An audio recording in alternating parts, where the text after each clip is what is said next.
All right, my dears. So today when I met with some of my group, I realized that we were struggling a little bit, some of us, with the article for our essay. So remember, when I meet with you independently, when we do the whole class, I'm going to go over, for the whole class lessons, I'm going over what you're going to need to know in your packet for the week, and we're prepping and reviewing those lessons.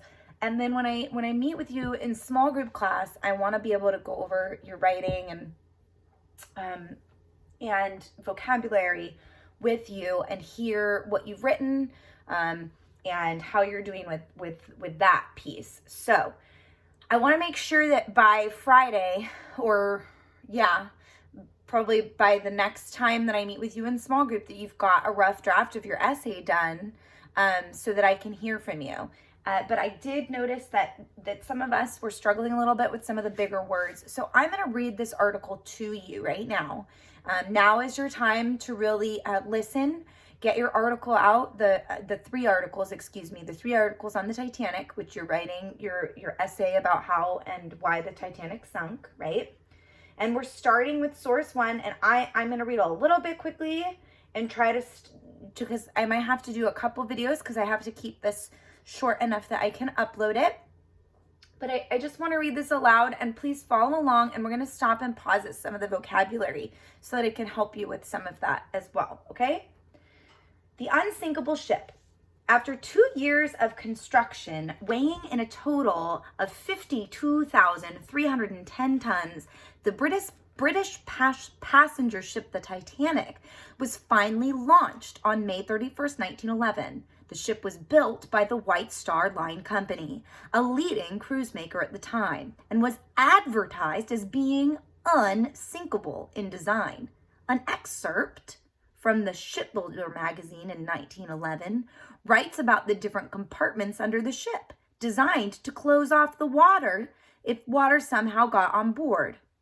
So pause there. An excerpt, E-X-C-E-R-P-T. An excerpt, guys, is just a little clip. It's a quote, a little piece from an article, from a written piece. So think about using that when you guys are providing evidence in your essay. You can say an excerpt from source number 3 said, right?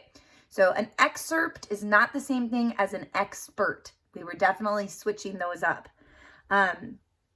Each door is held in the open position by a suitable friction clutch.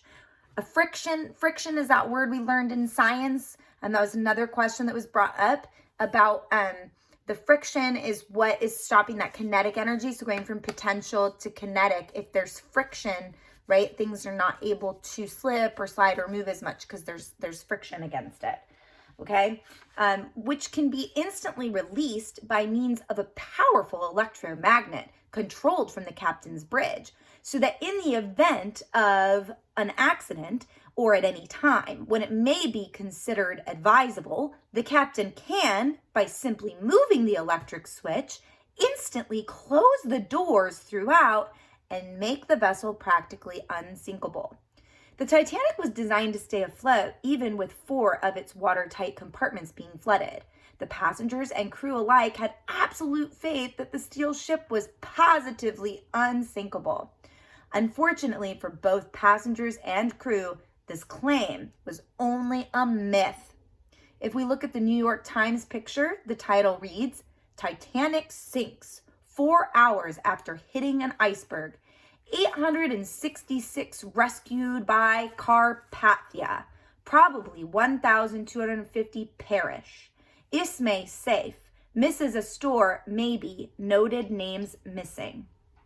So I can infer that the Carpathia is a ship that rescued them, because it says 866 were rescued by the Carpathia. Well, the Titanic is the name of a ship, and I can assume because they were out on the water, the Carpathia is the ship that rescued them probably, okay? On April 15th, 1912, the Titanic sank only 4 hours after accidentally striking an iceberg. On its maiden first voyage, whenever you see words in those parentheses next to a word, it's telling you what that word means. So that word maiden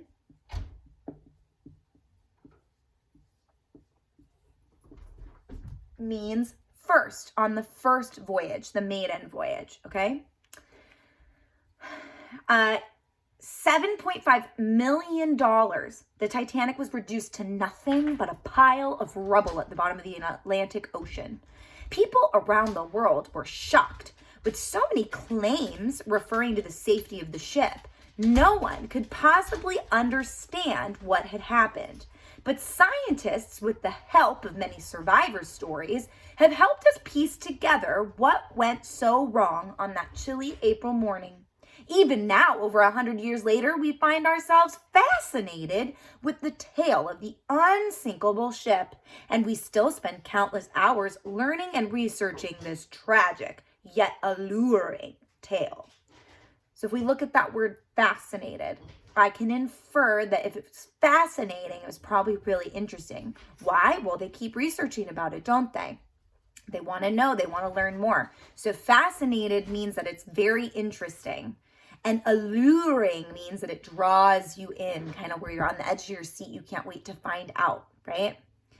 On the left, you see an excerpt in an advertisement claiming that the Titanic and its sister ship, the Olympic, were wonderful vessels designed to be unsinkable. Okay, I'm going to skip now to source 2. I'm actually going to pause and then come back on and read source 2 so that we have enough, I'm able to upload it for you.